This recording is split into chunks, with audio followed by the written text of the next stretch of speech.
की हाल जी? जी शुक्र ठीक ठाक हो? जी बिल्कुल करिए ते जी जी कित्थों तशरीफ ले आए हो? सरगोदा तो तशरीफ ले आए अच्छा, नाम की ਤੁਹਾਡਾ? मोहम्मद नियाज ਨਿਆਜ਼ ਭਾਈ ਕਿੰਨੇ ਅਰਸੇ ਤੋਂ ਪ੍ਰੋਬਲਮ ਆ ਰਹੀ ਗਰਦਨ प्रॉब्लम है जी आज 5-6 मंथ तो आ रही सी ਤੇ ਇਹ ਕਿਦਨ ਦਾ ਲਾਇਆ ਤੁਸੀਂ? ये हो गए कोई 1.5 हफ्ता हो गया हफ्ता ਇਹ ਲਾਉਣ ਨਾਲ ਬਿਹਤਰੀ ਹੋਈ ਜਾਂ ਕੰਮ ਖਰਾਬ ਹੋਇਆ? ਗੌਰ ਕੀਤਾ ਕਦੀ? 10% बेहतरी बाकी बहुत मसला सी गर्दन इस तरह नहीं सी हर टाइम ਨਾ ਹੀ ਮੂਵ ਕਰ ਸਕਦੇ ਨਾ ਹੀ ਨਾ ਥੱਲੇ ਨਾ ਉੱਤੇ, जी इस तरह ਬਸ ਸਜ਼ਾ ਮਿਲੀ ਇਸ ਤਰ੍ਹਾਂ ਕਰਕੇ ਜੀ ਇਸ ਤਰ੍ਹਾਂ ਹੀ ਰੱਖਣਾ। ਅੱਛਾ ਮੈਨੂੰ ਦੱਸੋ ਵੀ ਜਦੋਂ ਇੱਥੇ ਅੱਜ ਆਏ ਸੀ ਉਦੋਂ ਤੁਸੀਂ ਸ਼ਦੀਦ ਤਕਲੀਫ ਦੇ जी ਵਿੱਚ ਸੀ, बिल्कुल बहुत तकलीफ हुई सी ਅੱਜ ਕੀ ਪੋਜੀਸ਼ਨ ਹੈ? थोड़ी ट्रीटमेंट तो बाद ना काफ़ी फर्क पिया है कितना? 40 to 50% बेहतरी आई है ਜਦੋਂ ਕੋਈ ਮਰੀਜ਼ 40 to 50 ਕਹਿੰਦਾ ਹੈ ਨਾ ਤੇ ਅਸੀਂ ਉਹਨੂੰ 40-50 ਨਹੀਂ ਕਹਿੰਦੇ, यस ਅਸੀਂ ਉਹਨੂੰ 70 to 80 ਕਹਿੰਦੇ ਆ। ओके ਇਹ ਗਰਦਨ ਜਿਹੜਾ ਲਾ ਕੇ ਚੈੱਕ ਕਰਾਓ ਨਾ, ਰੇਂਜ ਆਫ ਮੋਸ਼ਨ ਤਾਂ ਚੈੱਕ ਕਰਾਓ ਮੈਨੂੰ। ਪਹਿਲੇ ਇੰਨੀ ਸਪੀਡ 'ਚ ਕਰ ਲੈਂਦੇ ਸੀ ਐਵੇਂ? नहीं ਬਿਲਕੁਲ ਆਹਿਸਤਾ ਆਹਿਸਤਾ ਆਹਿਸਤਾ ਆਹਿਸਤਾ ਹੈ। दर्द होनी सी ते इस तरह नहीं जानी इधर इस तरह नहीं सी जानी ना इस तरह पानी सी ਹੁਣ ਕੋਈ ਸਕੂਨ ਹੈ? ਹੁਣ ਸਕੂਨ ਕਾਫੀ ਸਕੂਨ ਹੈ ਜੀ ਤੇ ਇਹ ਹੋਇਆ ਕੀ ਸੀ?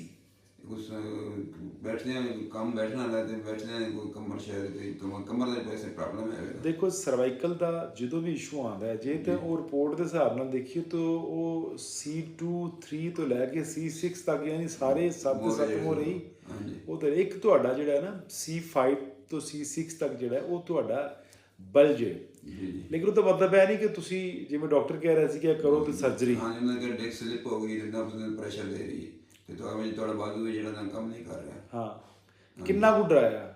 ਕਾਫੀ ਜ਼ਿਆਦਾ ਵਾਵਾ ਡਰਾਇਆ? ਮੈਂ ਆਪ ਬਹੁਤ ਜ਼ਿਆਦਾ ਡਰ ਗਿਆ ਸੀ ਪ੍ਰੈਸ਼ਰ ਤੇ ਮੈਂ ਜਾਣਾ ਹੀ ਨਹੀਂ ਚਾਹੁੰਦਾ ਸੀ। ਇਹ ਡਰਦੇ ਹੀ ਤਾਂ ਪੈਸੇ ਨੇ ਦੁਨੀਆ ਤੇ। ਜੀ ਬਿਲਕੁਲ ਮਕਸਦ ਇਹ ਆ ਕਿ ਕਾਰੋਬਾਰ 'ਚ ਡਰਾਓ ਦੂਸਰਿਆਂ ਨੂੰ, ਜਦੋਂ ਡਰ ਜਾਏਗਾ ਤੇ ਫਿਰ ਉਹਦੇ ਸਾਹਮਣੇ ਡਿਮਾਂਡ ਰੱਖੋ ਵੀ ਇਹ ਲਵਾਂਗਾ ਤੇ ਇੰਜ ਕਰਾਂਗਾ। ਜੀ ਮੇਰੇ ਭਾਈ ਤੈਨੂੰ ਲੱਗਦਾ ਹੁਣ ਕਿ ਹੁਣ ਆਪਰੇਸ਼ਨ ਹੋਵੇਗਾ? ਨਹੀਂ ਇੱਕ ਤਾਂ ਜਿਹਨੂੰ ਵੀ ਗਰਦਨ ਦਾ ਮਸਲਾ ਹੋਵੇ ਨਾ ਉਹਨੂੰ ਕਦੀ ਕਿਸੇ ਘਰਦਿਆਂ ਕੋਲੋਂ ਨਾਈ ਕੋਲੋਂ ਦਬਾਉਣਾ ਨਹੀਂ ਗਰਦਨ ਨੂੰ, ਇਹਨੂੰ ਦਬਾਣਾ ਨਹੀਂ ਲਤਾੜਨਾ ਵੀ ਨਹੀਂ, ਓਕੇ ਤਾਂ ਕਿ ਇਹ ਬਿਲਕੁਲ ਨਰਮ ਤੇ ਸੌਫਟ ਰਵੇ। ਤੇ ਜਿਵੇਂ ਜਿਵੇਂ ਤੁਸੀਂ ਲਤਾੜੋਗੇ ਇਸ ਬਾਜ਼ੂ 'ਚ ਵੀ ਤਕਲੀਫ बढ़ेगी, ਜੀ ਇਹ ਏਰੀਆ ਵੀ ਸਵੈਲ ਹੋਣਾ ਸ਼ੁਰੂ ਹੋ ਜਾਏਗਾ, ਅੰਦਰ ਇਨਫੈਕਸ਼ਨ ਹੋ ਜਾਏਗਾ, ਅੰਦਰ ਸੂਜਨ ਹੋ ਜਾਏਗੀ।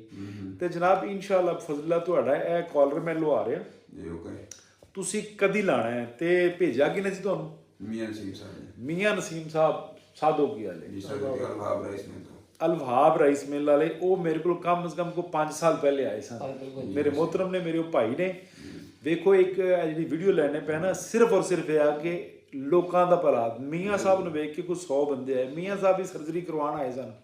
ਅੱਲਾਹ ਪਾਕ ਨੇ ਭਰਮ ਰੱਖ ਲਿਆ, ਅੱਲਾਹ ਪਾਕ ਨੇ ਬਚਾ ਲਿਆ।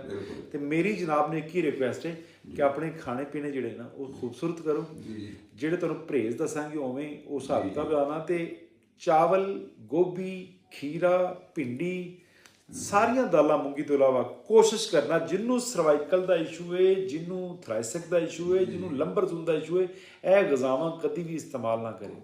ਬਾਕੀ ਸਾਡਾ ਸਟਾਫ ਕੈਸਾ ਹੈ, ਜਿਹੜੇ ਬੱਚੇ ਨੇ ਕੰਮ ਕਰਨ ਵਾਲੇ ਡਾਕਟਰ ਜਿਹੜੇ ਨੇ ਕੰਮ ਨੂੰ ਸਮਝਦੇ ਵੀ ਨੇ। ਸਮਝ ਰਹੇ ਨੇ ਕੰਮ ਤੁਹਾਨੂੰ ਜਨਾਬ ਨਾਲ ਫਿਜ਼ੀਓਥੈਰੇਪਿਸਟ ਹੈ, ਉਹ ਵੀ ਬੜਾ ਅੱਛਾ ਲੜਕਾ ਹੈ, ਬੜੇ ਅੱਛੇ ਐਕਸਰਸਾਈਜ਼ ਕਰਵਾਈਦਾ। ਡਾਕਟਰ ਜੀ ਲੜਕਾ ਨਹੀਂ, ਲੜਕਾ ਕਹੋਗੇ ਗੁੱਸਾ ਕਰ ਜਾਂਦੇ। ਹਾਂ ਓਕੇ ਰਾਜ਼ੀ ਜਾ ਰਹੇ ਹੋ? ਜੀ ਜੀ खुश जा रहे हो? बिल्कुल बहुत शुक्रिया, बहुत मेहरबानी। अल्लाह तुम अजर ज़िंदा आपका काम करे, तुम तंदुरुस्ती अल्लाह पाक दे।